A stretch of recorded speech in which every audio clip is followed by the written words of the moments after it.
Oh, hello. After my God of War 1 and 2 videos, I've had people come up to me and say, AJ, I want to get into God of War, but the PS2 is just too big.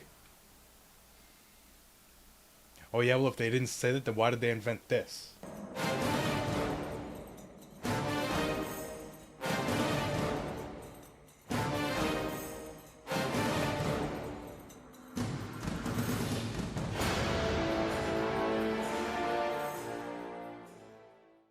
The PSP, home to a bunch of unique spin-offs that would be re-released on home consoles, making you forget that they were ever on this system in the first place.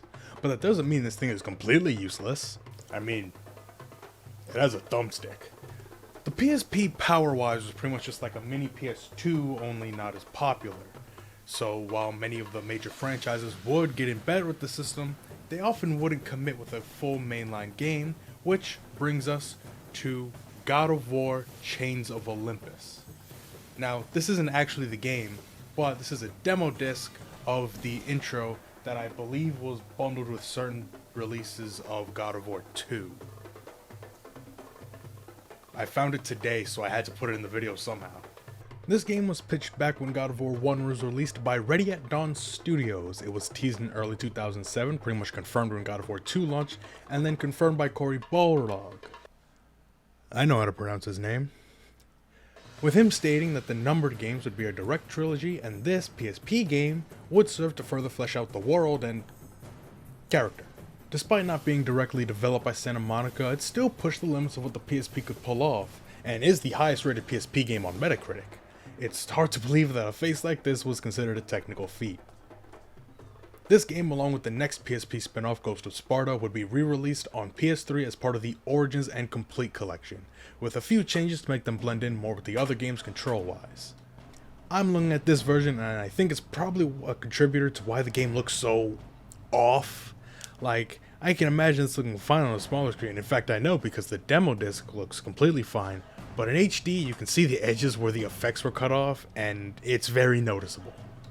This game takes 5 years before the first game, but Kratos is acting much more like his God of War 2 self. He's impatient, distrustful, and doesn't seem to think highly of the gods, which is odd considering this is 5 years before they would break their word to him. But maybe it'll make sense at the end, so let's start from the beginning. After the narrator, who I know is Gaia, but I'm still going to refer to as the narrator for this in Ghost of Sparta, once again reminds us that Kratos is in constant suffering when he's not cutting people in half, and an opening segment that totally doesn't reuse animations from the Hydra battle, the sun falls out of the sky. Kratos goes to investigate and finds himself in the Temple of Helios surrounded by a thick fog.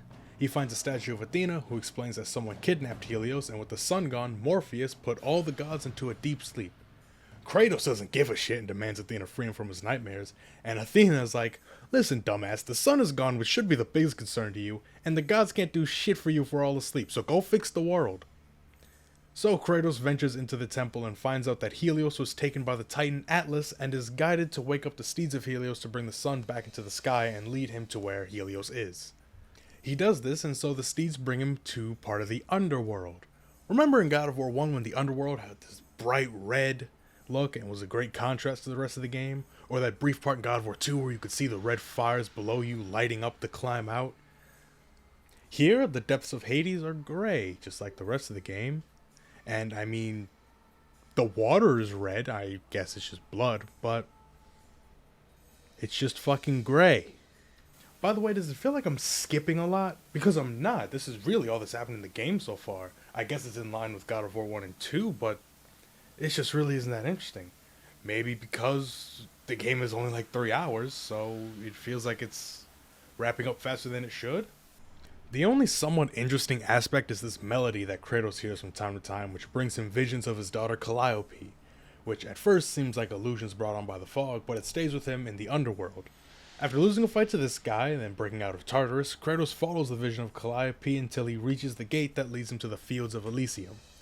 Here, the goddess of the underworld Persephone tells Kratos that if he just gives up all his power, then he can enter Elysium and be with his daughter.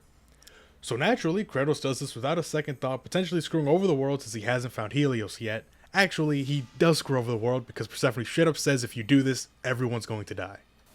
And this is what I meant when I said God of War 1 Kratos would have thrown aside vengeance against Ares if he somehow could have saved or be with his daughter in that game. Kratos immediately gave up all the power he had just to be with her again, which makes it sting a bit when Persephone reveals that she's the one who freed Atlas and is using him to destroy the pillar that holds up the world. I hope you can see where this is going. She did it because she doesn't like being forced to be Hades' wife, and if my domain looked like this, yeah, I'd be trying to destroy everything too. Kratos tries to stop her, but is powerless because... duh.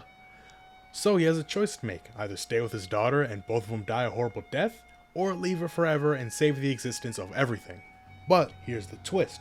Kratos doesn't leave his daughter behind. You do. You are the one who has to push his daughter away from him and snap the necks of the innocent souls to get your power back. It really reminds me of that part of God of War 2 when you're defending Kratos' family and you have to use the circle button, which normally kills things violently, to heal his family at the expense of your health. But I think this scene just hits harder, especially because it means that by God of War 2, he has lost his family on 3 different occasions and was involved every time. Oh yeah, then Kratos kills Persephone and chains Atlas to the bottom of the world, which is why he said that thing in God of War 2. Game ends. I do like the talk he has with Atlas at the end though. Atlas criticizes him for being a servant to the gods despite him not believing that they'll keep their word. But Kratos' response is just that he has to believe in their promise because it's the only thing he has left now. Which is a good way of bringing Kratos to the point he was at in God of War 1, and makes the almost immediate change of perspective from God of War 2 make a lot more sense. The change isn't Kratos just changing into something different on a whim, it's him going back to how he saw the gods before this game. He doesn't have the hope of their promise to keep him going, but he was forced to live on anyway when they made him immortal. The way Kratos behaves in God of War 2 seems only natural considering what we know now that he's been through, especially now we know exactly how much hope he had in that broken promise. It does add a lot to Kratos as a character, but that all really just comes from the end of the game. Almost nothing interesting happens during the main game. Nothing cool like Pandora's Temple or learning about Zeus in the Great War. Rescuing Helios is so inconsequential that you might forget you actually do that by the end of the game. That is until the last cutscene where Kratos falls right to where he would try to commit suicide. Then, while he's unconscious, Helios and Athena take all of his gear and don't even help, wake him up, make sure he's alive, his bones are still in the right places. Great way to reward him for saving the world. Man, the areas you go through in this game are honestly less interesting than what God of War 1 had. Everything is just always so gray. I get that it's a PSP game, can't have as rich environments as God of War 2, but man, this game just looks so bland. Like, I can tell the areas apart, but none of them are interesting. I'm climbing around a chained up titan, and it's such an inconsequential part of the game. He's just a regular guy that's wall colored. And unfortunately, to an extent, the same can go for the gameplay. It feels like a weird middle point between God of War 1 and 2, but all the encounters just feel lackluster. They're not very engaging. There are only 3 bosses that I could remember and only 1 that was really interesting. Which is weird because this game has a really good base. There's a lot of combos you can do.